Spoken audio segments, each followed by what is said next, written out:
എൻ്റെ പേര് ഹേമ. ഞാനിപ്പോൾ ഇരിക്കുന്നത് VPS ലേക്ഷോർ ഹോസ്പിറ്റലിലെ ഫിസിയോതെറാപ്പി ഡിപ്പാർട്ട്മെൻറ്റിലാണ്. ഞാനിവിടെ തന്നെ ഒരു 8 വർഷമായിട്ട് ലാബ് ടെക്നീഷ്യനായിട്ട് വർക്ക് ചെയ്യുവാണ്. ഇതെനിക്കൊരു വർക്ക് പ്ലേസ് മാത്രമല്ല, നഷ്ടപ്പെട്ടു പോയി എന്ന് ഞാൻ വിചാരിച്ചെടുത്തു നിന്ന് ജീവിതത്തിലോട്ട് എന്നെ കരകയറ്റിയ ഒരു സ്ഥാപനമാണിത്. ലേക്ഷോറായിട്ട് അത്രയ്ക്കുള്ളൊരു ആത്മബന്ധമുണ്ട്. കാരണം വെച്ചാൽ 3 വർഷം മുമ്പുള്ളൊരു സ്റ്റോറിയാണ്. ഡ്യൂട്ടിക്ക് വരുമായിരുന്നു. അപ്പോൾ അതുപോലെ ഒരു മോർണിംഗ് ഡ്യൂട്ടി ആയിരുന്നു എനിക്ക്. അപ്പോൾ സ്കൂട്ടിയിലാണ് വന്നുകൊണ്ടിരുന്നത്.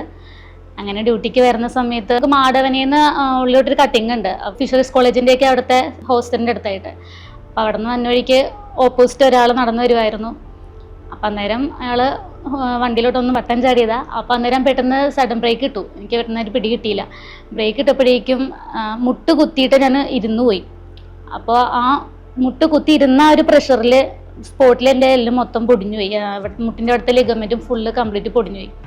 അപ്പോൾ തന്നെ ആൾക്കാർ വന്നിട്ട് ലേക്ഷോറിലോട്ട് എത്തിച്ചു. അപ്പോൾ ഇവിടെ വന്നപ്പോഴേക്കും മൊത്തം ഫ്രാക്ചറായി. ഇനിയിപ്പോൾ എന്തായാലും സ്റ്റീൽ ഇടണം എന്നൊക്കെ പറഞ്ഞു. വീട്ടുകാരായിട്ടൊക്കെ സംസാരിച്ചു. അപ്പോൾ വല്ലാത്തൊരു ക്രിട്ടിക്കൽ സ്റ്റേജിലായിരുന്നു. കാരണം വെച്ചാൽ നമുക്കൊരു ബോണ്ടിങ് ഭയങ്കര ഗ്യാപ്പ് ഉണ്ടായിരുന്നു. അപ്പോൾ അതിന് നമുക്കിനി ചെയ്യാൻ പറ്റണം എന്താണെന്ന് വെച്ചാൽ ഒന്നെങ്കിൽ കാൽ മുറിച്ച് മാറ്റണം, അല്ലെങ്കിൽ ചിരട്ട മാറ്റി വയ്ക്കണം എന്ന് പറഞ്ഞു. അപ്പം നമുക്ക് എൻ്റെ ഈ ഒരു യങ് ഏജ് ആയതുകൊണ്ടിട്ട് വീട്ടുകാരോട് മാക്സിമം സംസാരിച്ചു. നമുക്ക് വലിയ പ്രതീക്ഷയൊന്നും ഇല്ല. ഇനിയിപ്പോൾ എന്താ ചെയ്യാൻ പറ്റണമെന്ന് നമുക്ക് നോക്കാം. വേണമെങ്കിൽ ഒന്ന് സ്റ്റീൽ ഇംപ്ലാന്റ് ചെയ്ത് നമുക്ക് നോക്കാം.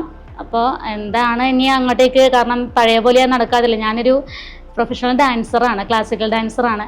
എൻ്റെ വലിയൊരു സ്വപ്നം എന്ന് വെച്ചാൽ എനിക്ക് ഡാൻസിങ് കണ്ടിന്യൂ ചെയ്ത് പോകണം എന്നാണ് എനിക്ക് ഭയങ്കര ആഗ്രഹം. എൻ്റെ അംബീഷൻ അതാണ്. അപ്പോൾ ഇനി അതൊന്നും എനിക്ക് സാധിക്കില്ല. ചിലപ്പോൾ നടക്കാൻ പറ്റുമോയെന്ന് പോലും അറിയില്ല. നടക്കുമ്പോഴേക്കും ഇയാൾക്ക് അതിലും വ്യത്യാസം ഉണ്ടാവും. അപ്പോൾ അതൊക്കെ കണ്ടിട്ട് ഇനി സങ്കടപ്പെടരുതെന്നൊക്കെ പറഞ്ഞ് മാക്സിമം അപ്പോൾ വീട്ടുകാരെ വിളിച്ച് കാര്യമൊക്കെ പറഞ്ഞു. അപ്പോൾ എന്നാൽ നമുക്ക് ഇംപ്ലാന്റ് ചെയ്യാമെന്നും പറഞ്ഞിട്ടാണ് ഓക്കെ പറഞ്ഞു. നമ്മുടെ Rajesh Simon sir, doctor Dennis അവരുടെ നേതൃത്വത്തിലായിരുന്നു സർജറി. അങ്ങനെ ഇംപ്ലാന്റ് ചെയ്തു. ഇംപ്ലാന്റ് ചെയ്തിട്ട് ഒരു 6 മാസം ബെഡ് റെസ്റ്റ് വേണ്ടി വരും എന്ന് പറഞ്ഞു. അതിനിടയ്ക്ക് CPM ചെയ്യുന്നുണ്ടായിരുന്നു. ഫസ്റ്റ് CPM ചെയ്തൊരു 2 മന്തൊക്കെ ആയപ്പോഴേക്കും ഡിഗ്രി വലിയ വ്യത്യാസം വരുന്നില്ല. ഒരു 72 ഡിഗ്രിയിലായിരുന്നു ഉണ്ടായിരുന്നത്.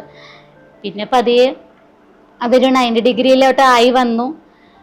അങ്ങനെ അത് കഴിഞ്ഞപ്പോഴേക്കാണ് ഇനി ഫിസിയോതെറാപ്പി ചെയ്യണം എന്ന് പറഞ്ഞു. അപ്പം നമ്മുടെ ഇവിടുത്തെ ജിന്നു സാറിൻ്റെയൊക്കെ നേതൃത്വത്തിലായിരുന്നു ഫിസിയോതെറാപ്പി. അങ്ങനെ ഫിസിയോതെറാപ്പി കണ്ടിന്യൂ ചെയ്തു. ഇവിടെ വന്നിട്ട് ചെയ്യണമായിരുന്നു. എനിക്ക് പറഞ്ഞ പോലെ ആംബുലൻസിലായിരുന്നു ഫുള്ള് വന്നുകൊണ്ടിരുന്നേച്ചതൊക്കെ. കാറിലൊന്നും അങ്ങനെ കിടക്കുന്നത് ചരിയാനൊന്നും പറ്റാത്തൊരവസ്ഥയിലായിരുന്നു. ഫുള്ള് ബെഡിങ്ങിൽ തന്നെയായിരുന്നു. അങ്ങനെ ഇവിടെ ഫിസിയോതെറാപ്പി കണ്ടിന്യൂ ചെയ്തു. ഒരു 2-3 ആഴ്ച അടുപ്പിച്ച് ഇവിടെ തന്നെ വന്ന് ഫിസിയോതെറാപ്പി ചെയ്തു. പിന്നെ വീട്ടിൽ വന്നിട്ട് ഫിസിയോതെറാപ്പി ചെയ്തു. സത്യം പറഞ്ഞാൽ ഇവിടുത്തെ ഫിസിയോതെറാപ്പിയിൽ നിന്നാണ് ഞാൻ ഇങ്ങനെ ഇരിക്കണത് തന്നെ. കാരണം വെച്ചാൽ ഇങ്ങനെ എടുക്കുന്നിട്ട് നടക്കില്ല, നടക്കണേൽ ഭയങ്കര ബുദ്ധിമുട്ടായിരിക്കും എന്ന് പറഞ്ഞതാണ്. അപ്പം നമ്മൾ ആ ഫിസിയോതെറാപ്പി കണ്ടിന്യൂ അത്രയും ചെയ്തത് കൊണ്ടാണ് എനിക്ക് ഡാൻസ് കളിക്കാം, ഓടാം, ഇതൊന്നും ഞാൻ പ്രതീക്ഷിച്ചില്ല. എനിക്കിങ്ങനെ ചെയ്യാൻ പറ്റുമെന്ന് പോലും പ്രതീക്ഷിച്ചില്ല. കാരണം എൻ്റെ ജീവിതം പോയി, ഇനി പഴയ പോലെ ഒന്നും ആവില്ല എന്ന് ഞാൻ ഉറപ്പിച്ച് വെച്ചെടുത്തുനിന്ന് ഇപ്പം എനിക്ക് നല്ല ആത്മവിശ്വാസത്തോടെ എല്ലാ കാര്യങ്ങളും ചെയ്യാൻ പറ്റുന്നുണ്ട്. ഇങ്ങനെയൊക്കെ ചെയ്യാൻ പറ്റുമെന്ന് പോലും ഞാൻ വിചാരിച്ചല്ല. എല്ലാം നമ്മുടെ ഫിസിയോതെറാപ്പിയുടെ ഫുൾ സപ്പോർട്ടാണ് ഞാനിപ്പോൾ ജീവിതത്തിലോട്ട് ഇങ്ങനെ വന്ന് നിങ്ങളോടും കോൺഫിഡൻ്റ് ആയിട്ട് സംസാരിക്കാൻ പറ്റുന്നത്. ഡോക്ടേഴ്സും നേഴ്സേഴ്സും അതുപോലെ തന്നെ നന്നായിട്ട് നമുക്ക് ശുശ്രൂഷിച്ചിട്ടുണ്ട്. ഞാനിവിടുത്തെ സ്റ്റാഫാന്നുള്ള ഒരു പരിഗണന മാത്രമല്ല, കാരണം എനിക്ക് എൻ്റെ വീട്ടിൽ കിട്ടുന്ന പോലത്തെ എല്ലാ കെയറും സപ്പോർട്ടും എല്ലാം എനിക്കതുപോലെ ഇവിടെ നിന്ന് എനിക്ക് കിട്ടിയിട്ടുണ്ട്. എനിക്ക് മാത്രമല്ല, ഞാൻ ആ ഫിസിയോയിൽ ചെയ്യാൻ വരുന്ന സമയത്തൊക്കെ അന്ന് ഒത്തിരി പേഷ്യൻസ് ഉണ്ടാവാറുണ്ട്. എന്നുവെച്ചാൽ ഡെയിലി ചെയ്യണമായിരുന്നു ഫിസിയോതെറാപ്പി.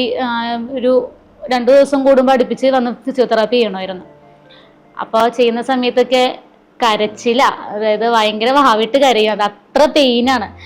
പക്ഷേ ആ പെയിനിലും അവരെൻ്റെ കൂടെ ഇവിടുത്തെ സ്റ്റാഫായാലും അറ്റൻഡേഴ്സ് ആയാലും എല്ലാവരും അതുപോലെ സപ്പോർട്ട് ചെയ്ത് നിന്നുകൊണ്ടാണ് നമുക്ക് ആ പെയിനിലും എനിക്ക് പ്രതീക്ഷ ഉണ്ടാവും, അല്ലെങ്കിൽ ഞാൻ ഓക്കെ ആകും എന്നുള്ളത് അത്ര മോട്ടിവേഷൻ തന്നത് ഇവിടുത്തെ സ്റ്റാഫുകളാണ്. അത്രയ്ക്ക് നല്ല കെയറിങ് ആയിരുന്നു എനിക്ക് കിട്ടിയിരുന്നത്. എന്താ പറയുക, എത്ര പറഞ്ഞാലും ഞാൻ എങ്ങനെ നന്ദി പറയണ്ടേന്ന് എനിക്ക് അറിഞ്ഞൂടാ. കാരണം വെച്ചാൽ ഞാൻ പറഞ്ഞില്ലേ, ഒന്നുമല്ല, ഇനി എനിക്ക് ജീവിതമേ തിരിച്ച് കിട്ടില്ലെന്ന് ഞാൻ പ്രതീക്ഷിച്ചെടുത്ത് നിന്ന് എനിക്കിപ്പോൾ ഇത്രയും ഡാൻസ് കളിക്കാൻ പറ്റി. അതുപോലെ ഒത്തിരി കാര്യങ്ങൾ ഒന്നും പേടിക്കാണ്ട് എനിക്ക് ഓരോന്ന് ചെയ്യാൻ പറ്റി. ഇതൊന്നും എനിക്ക് ചെയ്യാൻ പറ്റുമെന്ന് ഞാനൊന്നും പ്രതീക്ഷിച്ചല്ല. കാരണം അതിന് ഞാൻ എത്ര നന്ദി പറഞ്ഞാലും മതിയാവില്ല. എന്നെപ്പോലെ ബുദ്ധിമുട്ടുന്ന എത്ര പേരുണ്ടാവുമെന്ന് പോലും അറിയത്തില്ല. ചിലപ്പോൾ പറയാൻ മടിക്കുന്ന, അല്ലെങ്കിൽ ഇപ്പോഴും വേദന സഹിച്ച് കാര്യങ്ങൾ ചെയ്യേണ്ടി വരുന്ന, അത്ര ഞാൻ ഉറപ്പ് പറയാം. കാരണം വെച്ചാൽ എൻ്റെ ജീവിതം തന്നെ അവർക്കൊരു ഇൻസ്പിറേഷനാണ്. ധൈര്യമായിട്ട് നമ്മുടെ ഹോസ്പിറ്റലിലോട്ട് പോകുന്നോ, നമ്മുടെ ഡിപ്പാർട്ട്മെൻറ്റിൽ, ഓർത്തോ ഡിപ്പാർട്ട്മെൻറ്റിൽ വന്നോളൂ, നിങ്ങൾക്ക് ഫുൾ സപ്പോർട്ടും കാര്യങ്ങളും നമുക്ക് ഇവിടുന്ന് കിട്ടും. അതിൽ എനിക്ക് അത്ര ഉറപ്പുണ്ട്. കാരണം ഞാൻ എത്ര നന്ദി പറഞ്ഞാലും മതിയാവില്ല. എല്ലാവരോടും എനിക്ക് ഭയങ്കര വലിയ കടപ്പാടുണ്ട്. എന്നെ ജീവിതത്തിലോട്ട് തിരിച്ചു കൊണ്ടുവന്നതിന് എല്ലാവരോടും എനിക്ക് വലിയ കടപ്പാടുണ്ട്.